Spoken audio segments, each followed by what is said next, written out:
오늘은 세 번째 강좌, 질투하시는 하나님 야훼, 여호와, 이런 제목으로 이제 말씀을 드리겠습니다. 지난번에 이제 두 번째 시간에는 그 여호와 하나님, 야훼 하나님이 그 인간에게 능력을 검증받는 그런 이야기를 했죠. 시험당하는 그런 여호와 얘기를 했는데, 오늘 이 시간에는 시험 당한다는 게 아니라 여호와 하나님이 질투하시는 하나님이라는 이런 제목으로 지금 말씀을 드리겠습니다. 신이 질투를 한다. 원래 질투라는 것은 다소 좀 미성숙한 어떤 인격의 어떤 발로죠. 되게 조금 자격지심이 있거나 이런 사람들이 이제 질투하기도 하는데, 그런데 또 그게 되게 이제 사랑이라는 그런 감정하고 뒤엉켜 있어가지고 또 너무 또 질투 안 하면, 그것도 이제 부부간이나 애인 간에 너무 질투심 없이 대하면 또 아주 섭섭해하고 사랑을 의심하는 경우도 있죠. 그런데 여러분이 이제 구약 성경을 잘 아시는 분들은 아시는데, 구약 성경을 많이 못 보신 분들이 꽤 많으실 거예요. 그렇게 성경을 그렇게 많이 보야 하느냐? 저는 뭐 그거에 대해서 비교적 좀 많이 본 사람으로서 뭐 그럴 필요는 없다는 이제 생각까지 하는데, 그저 한 두세 번 보면 되지 않겠나 그런 생각을 해요. 이제 정 안 보신 분은 한 번쯤은 좀 보시면 좋겠다 이런 생각을 하고요. 근데 이제 구약 성경을 읽어보면 의외로 하나님이 질투하시는 하나님 이렇게 많이 나와요. 꽤 많이 나와요. 그래서 이제 성경을 이제 마구잡이로 읽는 게 안 좋다는 게 것 중에 하나가 이런 거예요. 질투하시는 하나님이 질투만 하는 게 아니에요. 질투가 심하면 어떻게 됩니까? 당연히 그렇죠. 질투심이 심한 어떤 아내분 이런 분이 너무 질투심 심해가지고 무슨 사람을 고용해서 뭐 남편을 뭐 어떻게 린치한다든지 뭐 그런 얘기 드물게 한 번씩 있죠. 뭐 거꾸로도 있을 거예요. 제가 그걸 뭐 다 정확하게 알지는 못하는데 그런 사건들이 가끔 있죠. 그야말로 이제 질투라는 것이 잘못 발전하면 이게 잔인한 어떤 행태를 나타내거든요. 근데 놀랍게도 이제 그 구약 성경을 읽어보면 여호와, 야훼 하나님이 질투뿐만 아니라 상당히 잔인하게 어떤 보복 같은 걸 해요. 그래서 그런 걸 보고 나면 성경을 모르시던 분들이 갑자기 그런 걸 보고 나면 굉장히 놀래요. 내가 이런 신을 믿었나고 굉장히 흔들리죠. 뭐 물론 진실을 아는 건 좋은데, 제가 오늘 왜 이 말씀을 드리려고 하는 거냐면은, 이 강의에서 이 말씀을 드리냐면은, 이렇게 제가 첫째 시간에 얘기했죠. 우리가 있는지 없는지 모를 궁극적 실제로서의 신, 어떤 존재 자체, 우주의 본질 같은 그런 존재, 그건 우리가 뭐 일일이 말할 수 없지만 우리가 믿는 어떤 신, 종교적인 신, 역사적인 신, 그리고 자아의 신 이런 게 있다고 그랬죠. 그래서 우리 삶에 직접 영향을 주는 것은 이 자아의 신과 그 다음에 종교적인 신, 이 역사적인 신이다 이런 말씀을 드렸는데요. 바로 이런 거죠. 이스라엘의 신 여호와 하나님, 야훼 하나님은 바로 이렇게 이스라엘 민족의 종교적인 신, 역사적인 신이라는 거예요. 원래 이런 궁극 실제에서 어떤 아이디어나 뭐를 가져왔을 가능성은 매우 크거든요. 창조주랄지 이런 개념, 이런 것들은 이제 다른 옆 나라의 그 신화에서 가져온 건데, 그런 개념들 자꾸 받아들이고 뭔가 신은 높고 거룩하고 절대적이고 전능하고 이런 개념들을 자꾸 생각했을 건데, 그러나 이제 이게 이스라엘 민족의 신으로서 이스라엘 민족의 정체성의 핵심에 들어오게 되면서 그때부터는 이제 달리 발전한다는 거죠. 그것은 이제 이스라엘 민족이 당시 당하고 있는 처지나 시대적 상황, 그렇죠? 역사적 어떤 그런 그 짐 같은 거, 이런 것 속에서 아주 큰 어떤 문제에 대한 답을 누구한테 요구하겠어요? 그런 어떤 거대한, 그냥 빅 퀘스천이죠. 좀 위대한, 거대한 질문에 대한 답은 역시 민족 전체가 믿는 민족신에게 의지할 수밖에 없겠잖아요. 그렇게 될 때 이제 이 신은 그 민족 성원들의 어떤 필요와 욕구에 대답해야 되거든요. 그러다 보니까 이렇게 신이 다소 미성숙한 인격에서 볼 수 있는 질투하시는 하나님이라는 것을 이렇게 이름하고 나와요. 그리고 이게 한두 군데가 아니에요. 그래서 이것은 여호와 하나님 자체가 질투한다는 것을 나는 질투의 신이라는 걸 자임했다기보다는 저는 마땅히 그것은 역사적 상황 속에서 이스라엘의 종교적 엘리트들, 그 성경을 쓰고 편집한 그런 제사장이랄지 그런 서기관들, 그 다음에 일부 예언자들, 시인들, 이런 사람들의 어떤 시대적 감각이랄지 어떤 시대 인식, 그런 세계관, 역사관, 이런 것들을 반영하면서 이 질투하시는 하나님이 나온 것이다. 이걸 좀 알자는 거예요. 그래서 이렇게 곳곳에 나오는 이유가 우리가 봐도 이거, 야, 이렇게 하나님을 질투하신다고 해서 이게 되겠느냐? 이것도 한 번도 아니고 이렇게 여러 번 나오는데, 좀 부담스럽지만 그분들은 이제 각기 쓴 거니까 이렇게 그 어떤 이스라엘의 종교의 발달사, 그 다음에 이제 약소민족이 자기의 정체성을 지키려고 하다 보니까 이렇게 뭔가 열정적이고 질투까지도 마다하는 그런 어떤 신을 상상했다. 그리고 설정했다. 이런 걸 오늘 말씀드리려고 합니다. 여기 이제 다는 아닌데 중요한 구절은 다 나왔다고 봐요. 출애굽기 그 20장 3절에서 6절. 출애굽기 20장은 이제 우리가 10계명이 나오는 거죠. 그래서 그 1계명, 2계명에 이제 이게 나오죠. 내 하나님 여호와는 질투하는 하나님인즉 나를 미워하는 자는 어때요? 3, 4대까지 갚고, 그렇죠? 나에게 순종하는 자는 그 복을 1000대까지 내리리라. 그러니까 하나님 참 대단히 사랑의 하나님이십니다. 나를 미워하는 자의 후손은 그냥 3, 4대까지만 벌을 내리고, 그 사랑하는 자에게는 1000대까지 내린다고 했으니까 아마 997대 정도, 996대 정도 사랑하는 자에게 더 많이 내리네. 고맙게 여길 수도 있어요. 그 신앙심이 좋은 사람이죠. 근데 이것은 이제 사실은 그 이면에 그 역사적 분석을 해보면 그만큼 하나님은 지금 백성들의 사랑을 받기를 원하는 거예요. 유일신 여호와 하나님은 지금 백성들의 사랑을 굉장히 요구하는 거예요. 그걸 좀 갈망하고 있는 편이에요. 그래서 가능한 한 상을 크게 준다고 그러는 거예요. 벌은 조금 주고, 벌 조금 줄 테니까 잘못해서 얼른 돌아와, 이런 거죠. 이러는 거죠. 그래 하나님께서 오히려 이스라엘 사람들의 그 신앙을 더 요구하는 거죠. 저는 이제 역사학자니까 참 어쩔 수 없이 그건 하나님께서 요구한다는 것보다도 하늘에 계신 거룩한 하나님이 뭐 그렇게 이스라엘 사람들, 그 몇 명 되지도 않는 이스라엘 사람들의 사랑을 받기를 그렇게 원하겠어요. 그렇게 사람들 사랑을 그렇게 원하시면 어때요?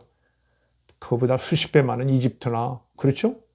뭐 이런데, 그렇죠? 중국이나 이런 데 가서 했으면 훨씬 더 사랑받죠. 그거 아니라는 거죠. 이게 지금 종교적 엘리트들이 이렇게 이제 그 이스라엘에 필요한, 당시에 필요한 어떤 신앙적 요구, 역사적 요구에서 이런 걸 만들어내는 거죠. 그 다음에 이제 출애굽기 34장 14절 한번 보세요. 너는 다른 신에게 절하지 말라. 여기 직접 나오죠. 여호와는 질투라 이름하는 질투의 하나님이라. 그러니까 제가 뭐 질투하시는 하나님 이렇게 제목 넣은 거 아니에요. 목사님들도 설교 많이 하시거든요. 여기 나와요. 여호와는 질투라 이름하는 질투의 하나님이라. 그 성경, 구약 성경에 보면은 그 야훼, 여호와 하나님의 이름이 굉장히 많아요. 뭐 전능하신 하나님, 뭐 그렇죠? 무슨 하나님, 많은 이름들이 나오는데 그 중에 하나라는 거예요. 나는 질투의 하나님이다. 하나님께서 이렇게 했다는 거예요. 정말 그런 건 아니리라. 이건 제 강의 듣는 분들은 이제 다 아실 텐데. 어쨌든 성경에는 여호와는 질투라 이름하는 질투의 하나님이다. 스스로 이렇게 나옵니다. 그 다음 민수기 25장 1에서 13절, 이따 좀 보겠는데, 이건 좀 구체적으로 더. 여기에 보면, 여기도 그래요.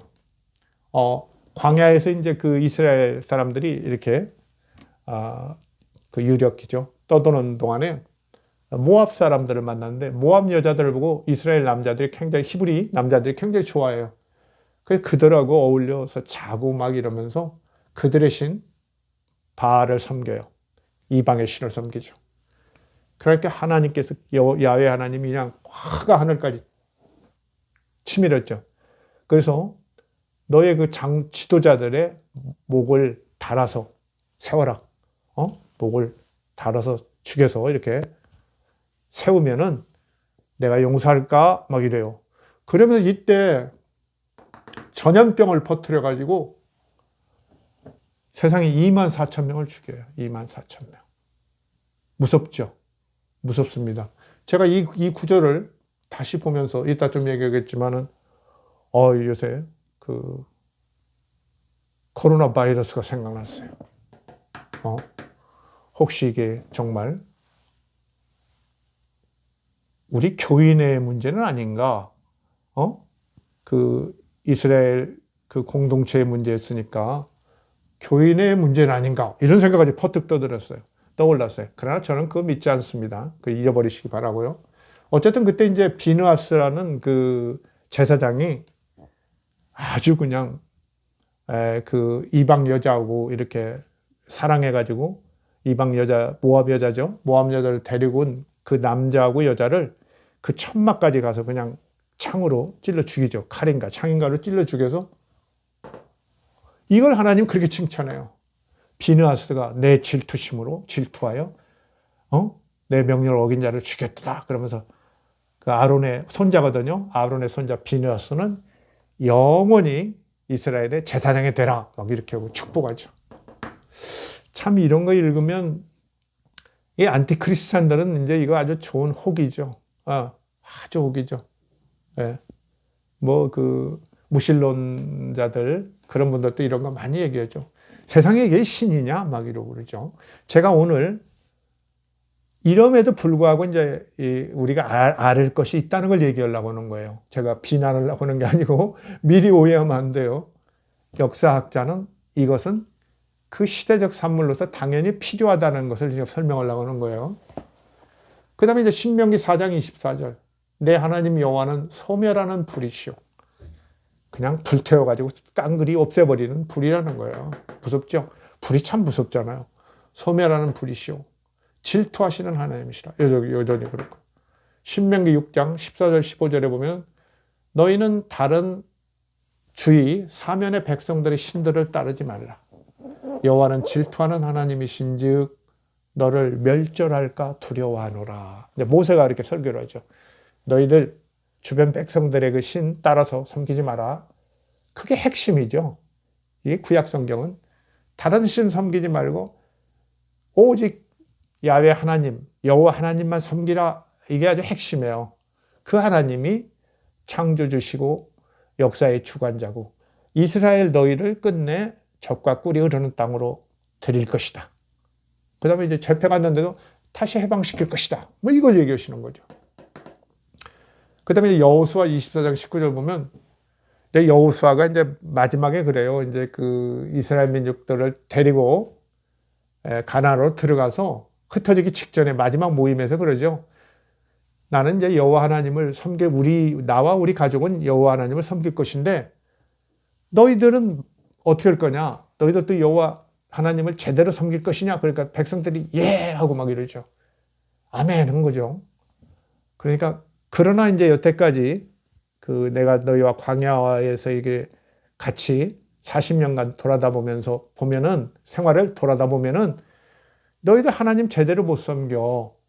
괜히 하나님 섬긴다고 했다가 제대로 못 섬겨서 벌 받지 말고 여기서 선택을 제대로 해라 그래요. 다른 신을 섬기든지 야훼 하나님을 섬기든지 분명히 해라. 그러니까 백성들이 그래도 야훼를 섬기겠습니다 하는 과정에 나오는 얘기거든요.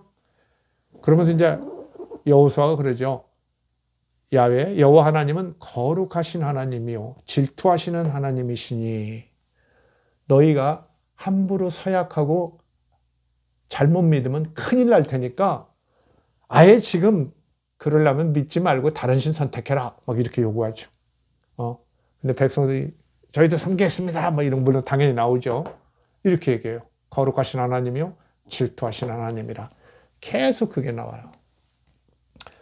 근데 여기는 이제 조금 동떨어진 거예요. 이건 이제 대개 이제 그 모세 오경에 나오는 거고 그 출애굽 과정, 가나안 정착 과정에 이제 나온 얘기죠.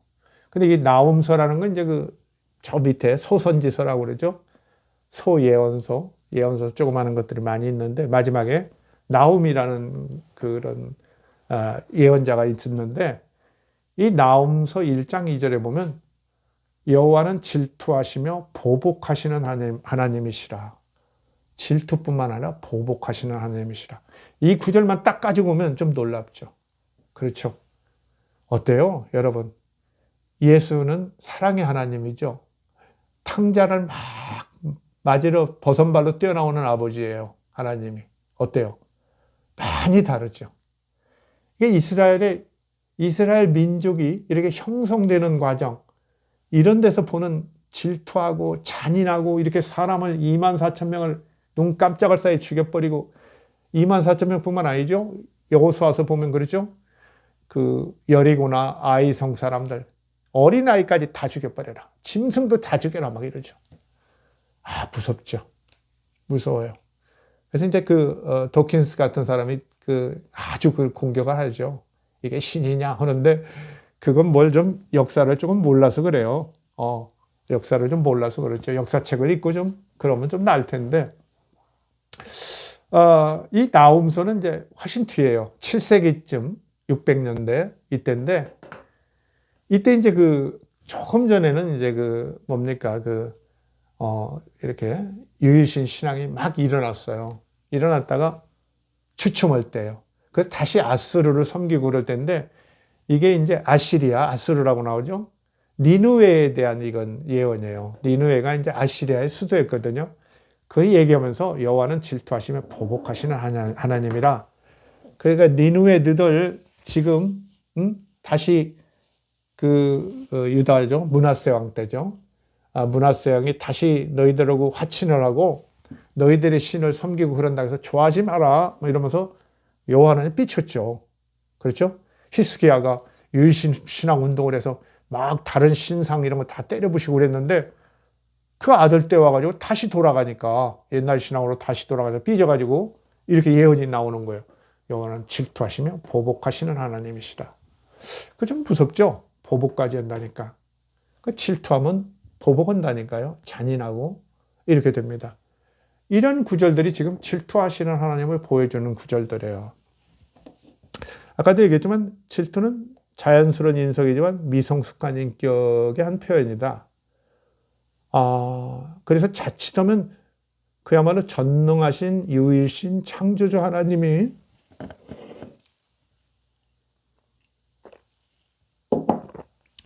질투하는 하나님이라는 표현은 신성 모독일 가능성까지도 있잖아요.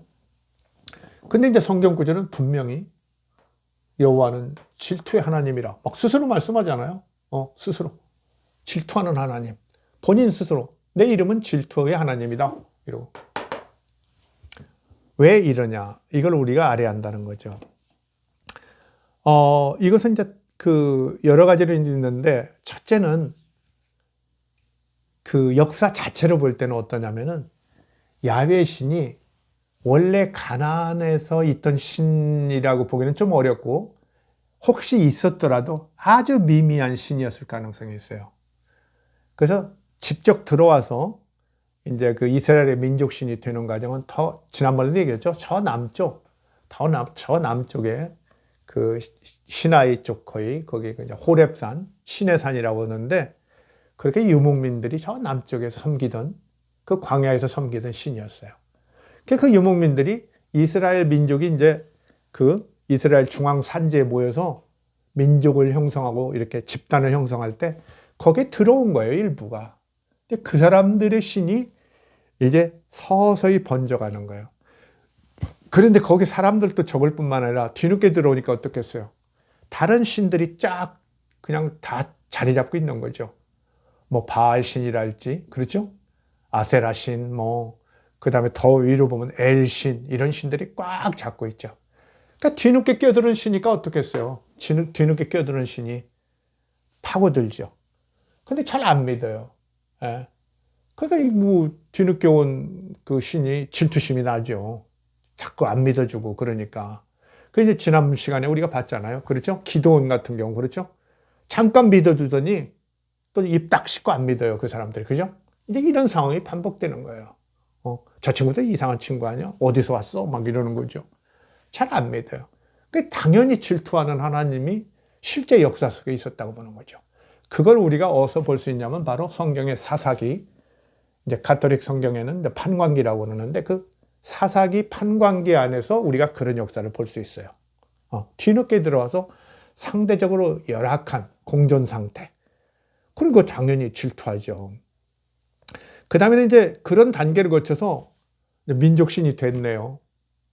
어떻게 됐을까? 그건 이제 다음에 유일신야의 또 책 그 강의를 본격적으로 할 때 좀 하겠는데, 여러분이 이 책을 지금 좀 보시면 좋아요. 많은 부분이 겹치고 있으니까. 그럼 훨씬 이해하기 좋은데, 그 지난 시간에도 얘기했지만 제가 왜 이렇게 뜸을 들여서 이렇게 이 강의를 하려고 하냐면 구약을 잘 몰라요. 되게 여러분들이 구약 성경을 많이 안 읽거든요. 되게 성경 읽었다고 해요. 어떻습니까? 되게 복음서쯤 읽으면 많이 읽죠. 물론 많이 오래 읽으신 분들은 뭐 수십 번 읽은 분도 많고, 뭐 제가 아는 분은 막 몇백 번 읽은 분도 있는데, 되게 이제 일반 신도들은 그렇죠. 한 복음서 정도 읽으면 뭐 괜찮은 편이죠. 그렇기 때문에 더군다나 구약 성경 얘기하려니까 좀 쉽지 않아서 이렇게 이제 늘려서 좀 얘기하려고 하니까요. 미리 좀 보시면 좋겠어요. 자, 그렇게 이제 민족 열악한 상태지만 결국은 어떻게 해서 민족신이 된단 말이죠. 다윗 왕 때 되죠. 다윗 왕 때 이제 공식적으로 민족의 신, 왕국의 신, 다윗 왕조의 신이 됩니다. 그런데 다윗 자체가 그렇게 큰 세력을 형성하고 있지 못했어요. 왜 그러냐면 유다 지파가 아주 좁은 지파예요. 이스라엘 12지파에서 우리는 유다 지파만 제일 큰 줄 아는데 현실적으로 유다 지파는 아주 적어요.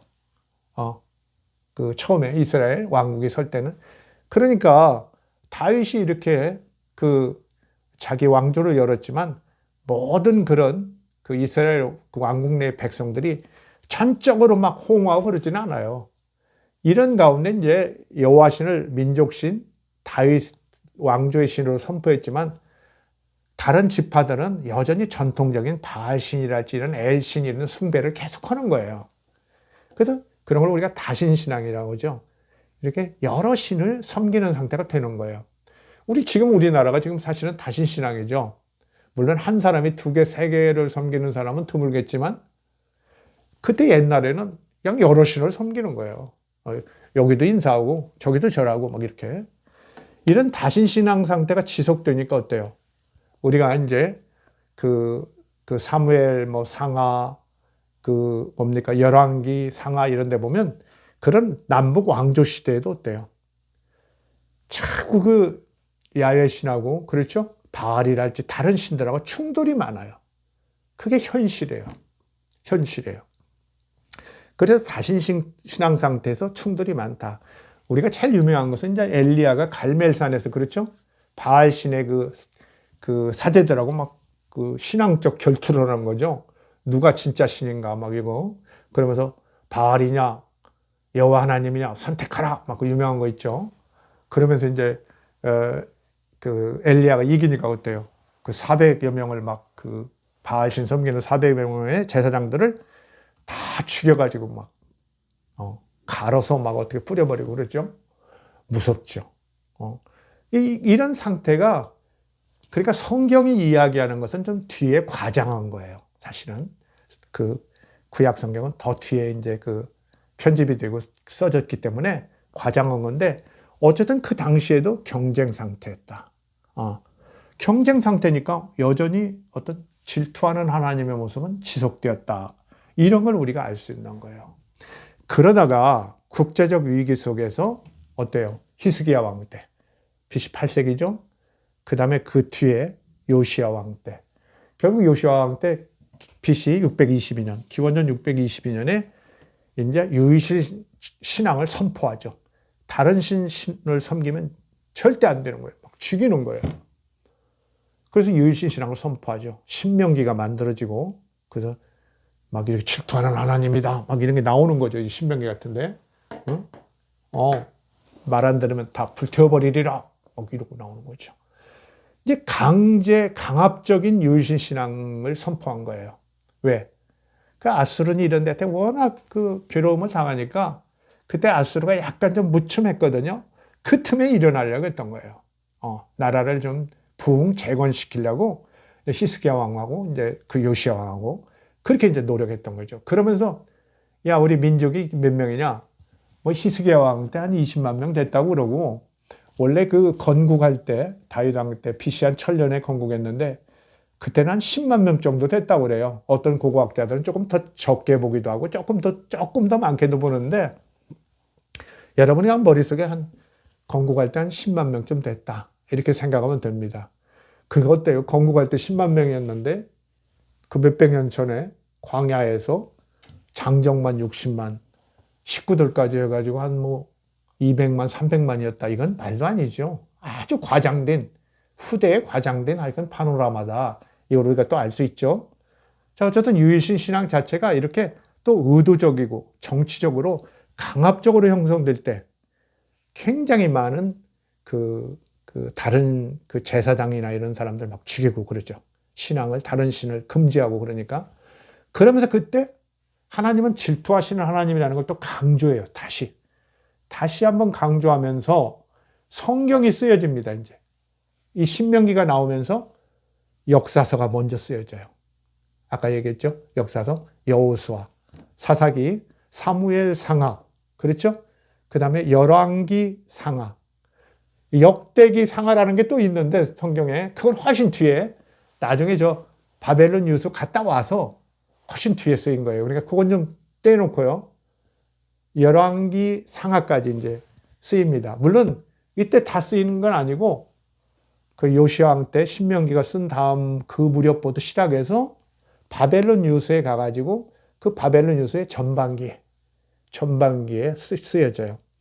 그러면 이제 그 창세기, 그 다음에 출애굽기, 그렇죠? 민수기, 뭐 레위기, 그 다음에 신명기, 모세오경이라고 그러죠? 모세가 실제 쓴 건 아니지만 이 5가지 성경을 토라라고 그러는데 이 성경은 오히려 이렇게 역사서가 쓰인 다음 쓰이고 조금 지나면서 뒤늦게 시작해요. 그 영향을 받아서.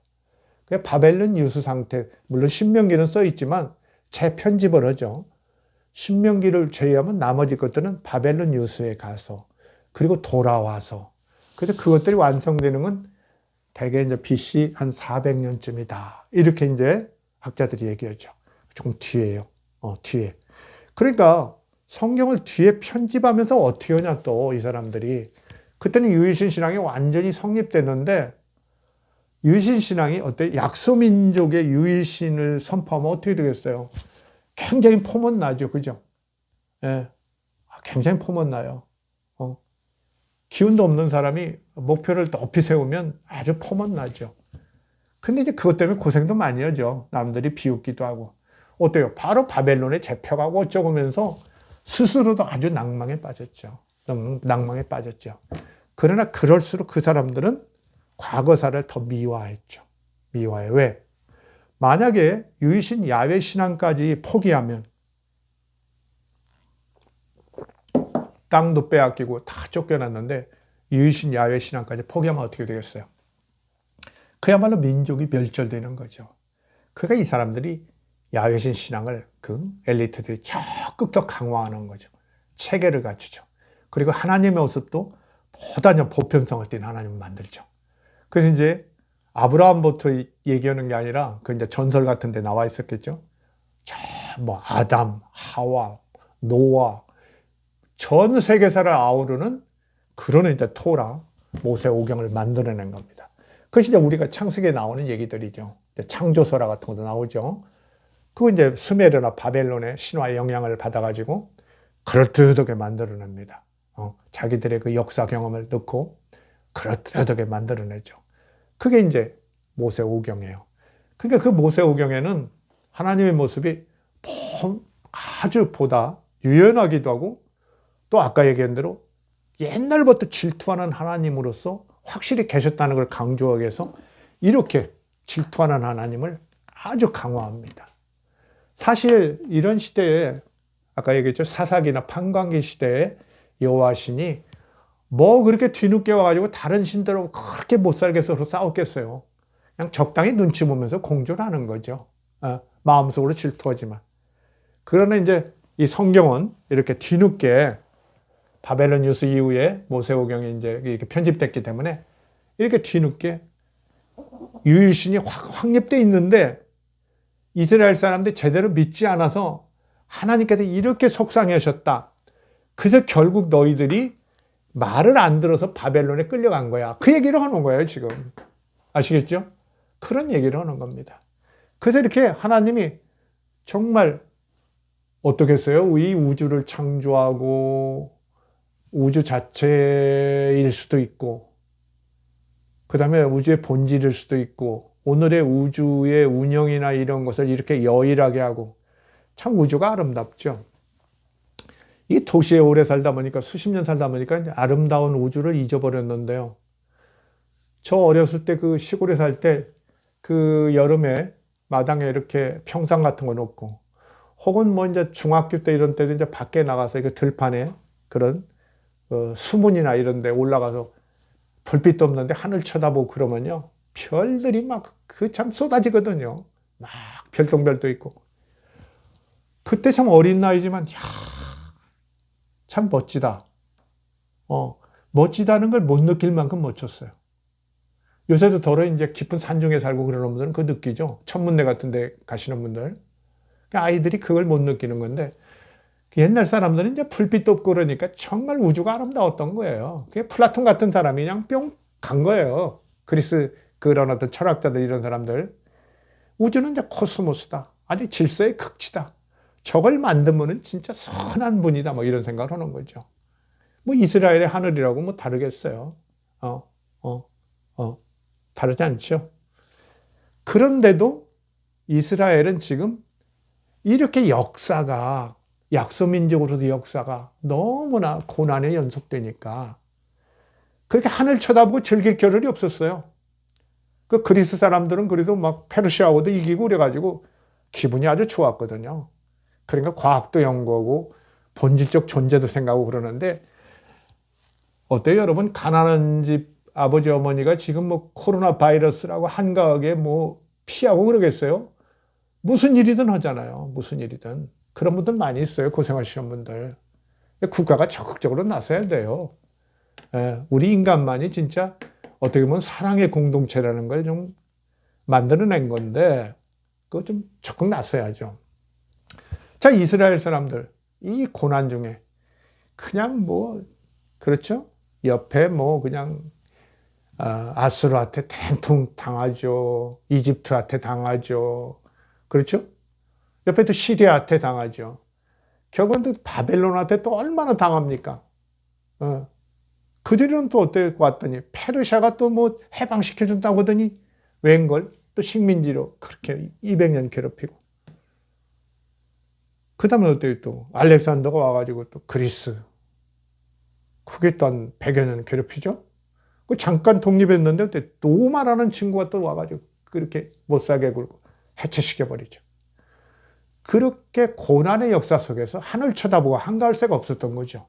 이 사람들은 역사 속에서 우리를 구원해 줄 정말 구원의 하나님을 열망했던 거죠. 그것이 안 되니까 어때요? 메시아를 열망하는 거죠. 구세주를 열망한 거죠. 그게 이제 이스라엘 역사거든요. 그 이스라엘은 현실 역사에 아주 그 매몰된 정말 힘든 좀 표현하자면 좀 역사의 민족이에요. 역사를 몸소 체험한 민족. 역사의 아픔을 고난을 몸소 체험한 민족이에요. 이들이 그렇게 한가한 저 거룩한 본질적인 하나님 찾을 수가 없어요. 그러니까 이 사람들은 어떤 하나님을 찾냐? 인격적인 하나님, 자신들을 위해서 싸워줄 하나님, 같이 울어줄 하나님, 같이 아파줄 하나님, 제일 중요한 건 싸움 잘하는 하나님을 원했죠. 그래서 여호와는 뭐라고 그래요? 전쟁에 능하신 하나님이다. 또 전쟁의 신이라는 이름도 있어요. 여호와. 그만큼 마치 그 인격적인 신, 요새로 말하는 슈퍼맨이겠죠. 정말 위대한 영웅 같은 그런 신을 원했던 거죠.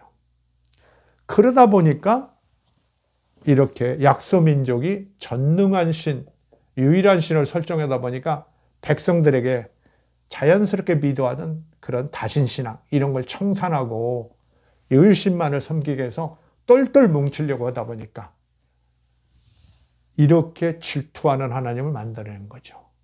우리가 이 야훼 하나님은 물론 아까 얘기한 그 궁극적 실제, 그야말로 우리가 생각하는 철학자들이나 이런 일반 엘리트들이 생각하는 그런 궁극적 실제, 하나님, 신,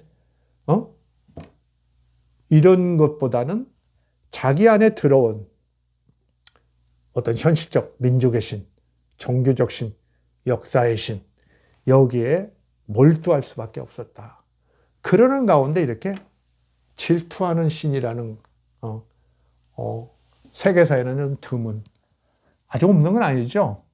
우리가 이제 질투를 하면 그리스 신들도 질투하죠. 우리가 헤라죠. 헤라, 제우스의 아내 헤라, 아주 질투의 여왕이죠. 아주 질투의 넘버원입니다. 여러 사건을 일으키죠. 근데 사실 제우스도 질투하죠. 그렇죠? 어떤 친구가 헤라를 아주 눈동자를 좀 이렇게 관심 있게 보니까 그 친구가 아주 골탕 먹이죠. 골탕 먹이는 질투해서. 그래서 제우스도 이제 그렇게 하는데 그건 이제 연인 간의 이제 사랑에 관한 얘기고, 이건 이제 이스라엘의 질투의 신이라는 것은 뭐냐면은 백성과의 관계예요. 이스라엘 백성과. 이렇게 하나님이 이스라엘 사람들을 이렇게 이제 관심을 갖고 사랑하는 거죠. 그래서 이제 목사님들이나 신부님들은 이렇게 질투하는 하나님은 열정의 하나님, 사랑의 하나님이었다. 백성을 너무 사랑했다 그래요. 근데 이게 우리가 구절을 읽어보면 알죠. 사랑도 좀 너무 심했다. 너무 어때요? 질투를 넘어가면 귀찮죠. 관심도 넘어가지면 귀찮잖아요. 관심이 지나치면 병이 되잖아요.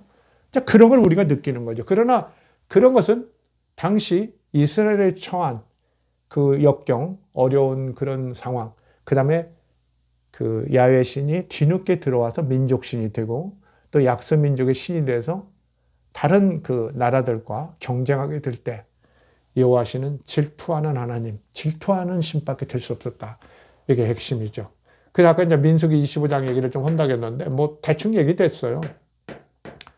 이만큼 다른 신을 섬기는데 이렇게, 그러면서 비느하스가 나의 질투심으로, 이거 11절인데 25장 11절에 비느하스가 나의 질투심을 가지고 복수를 했기 때문에 이게 해결됐다고 하는 거예요. 그러면서 비느하스를 막 축복하죠.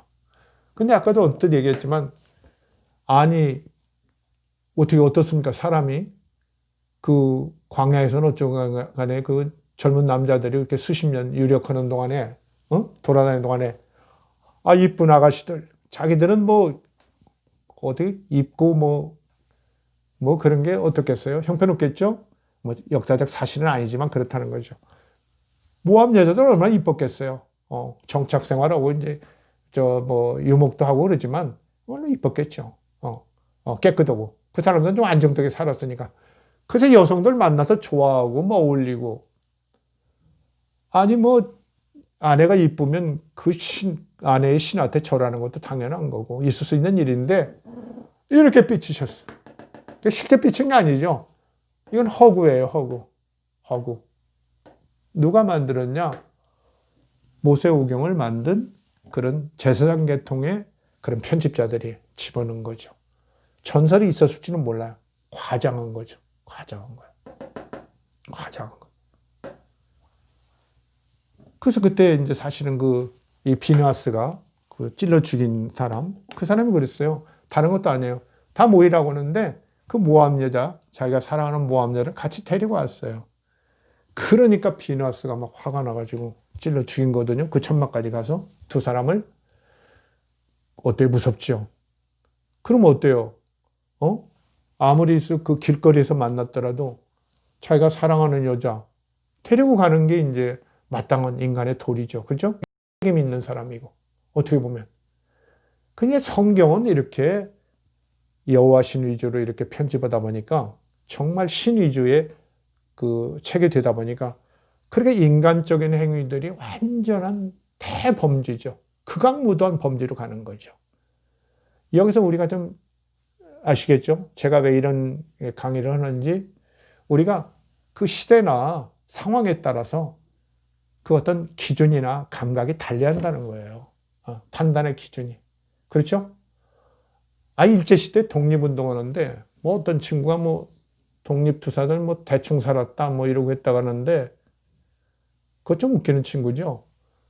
나라가 빼앗기고 그래서 그걸 회복하려고 할 때 그게 이제 전체 민족의 염원 아닙니까? 물론 뭐 친일파들이야 뭐 현실적 이유를 들고 뭐 이러겠지만 대다수 민족의 염원은 그거죠. 그거 어떻게 하느냐? 뭐 8월 15일 날 그냥 다 만세 불렀잖아요. 일장기에다 태극기 만들어가지고 가난한 사람이나 부자나 다. 아주 잘 나가던 친구들은 그냥 정신이 나갔겠죠. 이광수나 최남선 같은 사람은 뭐 정신이 나갔겠지만 대다수 백성이 다 환영했죠. 아무리 뭐 아마 일제 순경을 했더라도 그랬을 거예요. 아무리 자기가 일본 순사를 했더라도 그냥 독립만세 신나는 거죠. 그게 어떤 민족의 정서죠. 민족의 정체성이고. 그렇죠? 그 시대에 우리 민족의 어떤 가장 위대한 어떤 과업이나, 그렇죠? 역사적 사명은 독립이죠. 그걸 위해서 그렇게 가족도 그냥 남겨두고 그렇게 타국에 가서 유랑하고 투쟁하고 목숨을 건 사람들을 그렇게 뭐 어떤 젊은 친구가 이상한 얘기를 했다는데, 비난은 어느 식의 말을 했다는데 정말 있을 수 없는 얘기죠. 자기가 그런 엉뚱한 얘기를 해도 이 땅에 살아있을 수 있는 어떤 그 자유라는 게 그런 독립투사들의 투쟁 속에서 그게 있다는 거, 그것 정도는 좀 알았으면 좋겠어요. 어쨌든 그 시대의 사명이 있고 그 시대의 필요성이 있는 거예요. 이 시대에는 이스라엘 사람들은 질투하는 신을 모시면서 자기들의 정체성의 핵심에 야훼 하나님을 제대로 세워내야 했던 거예요. 그것마저 없으면 그 약소 민족은 사라지게 됐다고 아까 얘기했죠? 그거였거든요. 그래서 이렇게 질투하는 하나님이었다. 그래서 우리가 오늘날 이제 그 구약을 이어서 이제 신약까지를 우리가 이제 그리스도인들이 신앙을 하니까 이렇게 질투하시는 하나님이 굉장히 부담되는 사람이 있는데 부담될 거 없어요. 그건 그 시대에 필요한 하나님의 모습이다. 실제 궁극적 실제가 그때나 지금이나 변할 리가 없죠. 그냥 있는지 없는지 모르는 분은 그냥 계신 거고, 우리들이 그분이라고 생각하면서 우리 안에 적용한 그런 민족의 신, 그건 이렇게 그 시대의 필요성에 있었던 것이다. 그럼 우리는 지금 질투하시는 하나님 굳이 뭐 변호하고 또 섬길 것도 없어요. 뭐 심지어 질투하는 하나님 자꾸 얘기하다 질투가 좋은 겁니다 뭐 그러고. 그래서 약간의 질투는 매력이고 참 그렇다니까요. 그러나 또 질투하는 하나님이라고 해서 질투를 무슨 진리나 되는 것처럼 얘기하면 큰일 나죠. 네? 하나님이 사랑하셔서 질투합니다. 여러분 하나님 떠나면 죽습니다. 막 이렇게 설명하죠. 목사님도 그렇게 하더라고요. 질투하는 하나님입니다. 보복하시는 하나님입니다. 하나님 믿다가 서툰 짓 하지 마시오. 함부로 보복당합니다. 이거 아니라니까요. 이건 아수르를 향해서 한 거라니까요. 아수르, 니느웨. 이걸 우리가 분명히 알아야 돼요. 그럼 결국 뭐냐? 우리는 우리 시대가 가장 필요한 일, 그게 뭐냐를 알아야 되죠. 우리 시대의 가장 위대한 질문이 뭐냐? 우리 시대의 가장 긴급하고 중요한 문제가 뭐냐? 이걸 파악하고 거기에 답변이 되는 하나님을 우리가 상상해 봐야 하는 거죠. 어떤 하나님일까? 여러분도 한번 상상해 보십시오. 이 시대에 어떤 하나님이, 어떤 신이 필요할까? 이겁니다. 알겠죠? 예수님은 예수님 때 필요한 하나님을 상상한 거예요. 그게 이제 복음서에 제대로 다는 아니지만 이제 비쳐 있는 거죠. 앞으로 좀 그런 말씀도 드리려고 하지만은, 이래서 이게 종교적인 신, 역사적인 신은 시대의 산물이다. 그 구성원들의 필요의 산물이기도 하다. 이 점을 분명히 알면서 우리가 이렇게 너무 구약 성경에 나오는 신의 모습, 이렇게 질투한다거나 잔인한 신의 모습을 혹시 오늘날에도 그대로 이렇게 추앙하고 따라하는 걸로 보면 큰일 나죠. 자, 다른 신을 섬기는 자들을 이렇게 다 죽여도 좋다. 이런 생각하면 큰일 난다는 거예요. 이건 약소민족 이스라엘이 민족신 만들어가는 과정의 초기 과정에서의 산물인데, 이걸 민주공화국에서 신앙의 자유가 있고 이 사람들보다는 정말로 엄청난 몇 배인지도 모르겠네요. 이렇게 늘어난 문명의 이런 시대 시민사회에서 그렇게 배타적인 신앙관, 이걸 가지면서 싸운다는 건 넌센스죠. 그만큼 참 무식한 성직자들, 목사들이 많아요. 참 목사님들이, 그런 분들이 있어요. 훌륭한 분들이 많이 있지만, 혹시 교회에서 그런 거 말씀하시는 분들, 그런 목사님, 엉뚱한 얘기하시는 분들 있는 교회 있으면 저는 뭐 그렇게 계속 가라고 하고 싶지 않아요. 예. 그러니까 나가면 안 되죠. 자기 영혼이 자라고, 그렇죠? 자기를 이렇게 정말 소성시키고 따뜻하게 만들고 부드럽게 만들고, 그 다음에 이웃과도 사랑을 나누게 하는 이런 어떤 영성을 키워주는 그런 어떤 영적 지도자를 만나야죠. 그렇게 아무것도 모르고 그냥 성경만 몇백 번 읽었다고 자랑하면서 이렇게 그 시대성을 모르는, 역사성을 모르는 이런 것을 강압적으로 지금도 주장하는 그런 신앙, 우리가 그걸 받아들여서는 절대 안 되고 우리는 마땅히 극복해야 합니다. 자, 질투하시는 하나님 너무 부담 갖지 말고 그 시대성, 역사성에 맞춰서 보면 다른 눈이 열린다는 거, 이걸 확인하시기 바랍니다. 다음 시간에 뵙겠습니다. 감사합니다.